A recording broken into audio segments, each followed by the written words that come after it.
In this movie, we'll add this little bit of an elbow that's associated with the rear wing, and we'll do so using a path outline that I've drawn in advance. And along the way, I'll share with you a couple of keyboard tricks for filling a selection with either the foreground color or the background color. All right, I'll go ahead and switch over to our almost complete document right here. And while you could just go ahead and draw that elbow using the brush tool, I realize not everybody's an artist. And besides, this gives me a chance to share with you yet another technique. So I'll go up to the window menu and choose the Paths command in order to switch to the Paths panel. And you can see that we have a path outline called elbow. Just go ahead and click on it to make it active. And I'll zoom in on the path outline as well. And I drew this outline incidentally using the pen tool, to which I'll devote an entire chapter in my mastery course. Now, at this point, what we need to do is convert this path to a selection outline, and you do that by clicking on the flyout menu icon in the top right corner of the Paths panel, and then you choose Make Selection, and all the default settings are just fine, but you do want to confirm that feather radius is set to 0 pixels, otherwise we'll get a blurry selection. You want anti-alias to be turned on. I'll explain more about what that means when we talk about selection outlines in a future chapter. And then you want a new selection as well. So assuming that all your options are the same as mine, go ahead and click on the OK button in order to generate that selection outline and deselect the path. Now you can click on the Layers tab to switch back to the Layers panel. And we might as well click on the B&W layer right there in order to select it and create a new layer in front of it, this time from the keyboard by pressing Control-Shift-N. That's Command-Shift-N on the Mac. And let's just go ahead and call this guy Rear Wing, even though it's sitting at the top of the stack, and click OK. Now I want to fill the selection with black, and you can see that black is my background color right here. So what I would do is go up to the Edit menu and choose the Fill command. And then instead of contents being set to content aware, you would either want to set it to background color or to black. Either one's going to work out just fine. I'll go ahead and select background color and then make sure mode is set to normal, opacity 100%, and preserve transparency is turned off, at which point go ahead and click OK to fill that selection with black like so, and the deed is done. However, there's an easier way to work if you're so inclined.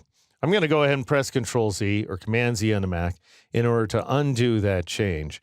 And up here in the color panel, in the upper right corner of the screen, I'm going to change the foreground color to bright red, or really any color is going to do. I just want to make sure I'll be able to see this foreground color against the white background. Anytime you want to delete something inside Photoshop, you can press the backspace key here on the PC or the delete key on the Mac. But if you add a modifier key, you're going to do something more. Instead of deleting the selection, you'll fill it with a color. So the first trick is Alt Backspace, that's Option Delete on the Mac, which fills the selection with the foreground color.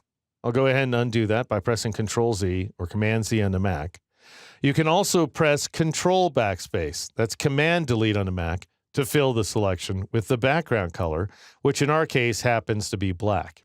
And then there's one more trick. If you press Shift Backspace or Shift Delete on the Mac, you'll bring up the Fill dialog box, and then you can choose whatever option you like.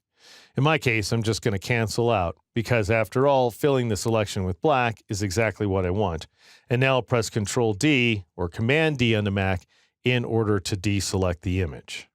All right, the final thing I'm going to do is clean up my document by getting rid of the hidden layers, by which I mean the tester layer right there at the top of the stack. And then we also have that demo layer that I used to initially demonstrate the screen and multiply blend modes.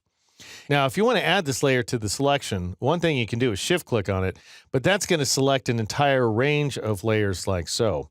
What if you want to select two layers that are far apart from each other? Well, then you could click on one and then go to the other one and press the Control key or the Command key on the Mac and click on an empty portion of the layer. That's very important. Don't click on the thumbnail, and you will add that non-adjacent layer to the selection. And just so you can see what I'm talking about, I'll scroll back up and you can see the tester layer is still active. All right, I'm going to reduce the size of my layers just so I can see things a little better. And I'm going to do that by clicking on the little flyout menu icon in the upper right corner of the panel, and I'll choose Panel Options. And then I'll go ahead and select the medium thumbnail, and let's see how that works. That way, if I double click on the color tab, I'll go ahead and collapse the color panel, and that way I can see the tester and demo layers at the same time, because I want to show you one more way to work that I think is very interesting, little known trick. I'll go ahead and select some totally different layer like light contrast here. You first want to switch to the Move tool, which again you can get by pressing the V key. And then you want to right-click inside the image on the layer that you want to select. So this is not going to work, by the way, for these hidden layers, but it would work for one of the others. And I'll choose Rear Wing, and that goes ahead and selects the Rear Wing layer. And now I'll press the Shift key, and I'll right-click inside the image, and I'll choose Wing number 1. And notice, because I Shift chose it, instead of selecting that big range, I just go ahead and select those two non-adjacent layers. So again, just remember right-clicking with the Move tool inside the image window is going to switch you to a different layer like B and W. And if you press the Shift key before right-clicking and then go ahead and choose a different non-adjacent layer, you'll add that to the selection as well. And finally, there's a method for getting rid of all hidden layers. And to do that, you once again go up to that flyout menu icon in the top right corner of the Layers panel, and you just choose Delete Hidden Layers. And just to be sure, Photoshop displays an alert message, at which point you go ahead and click the Yes button in order to delete those two hidden layers. And then finally, I'm going to scroll back down to the background and click on it to select it. And that just ensures that I don't mess up any of the layers that I've spent so much time on inside of this composition. All right, I'm going to go ahead and press Shift F in order to switch to the full screen mode. And to those of you who managed to complete the Pegasus, my sincere congratulations, especially if you are new to this, one of the most powerful applications on the planet, Photoshop.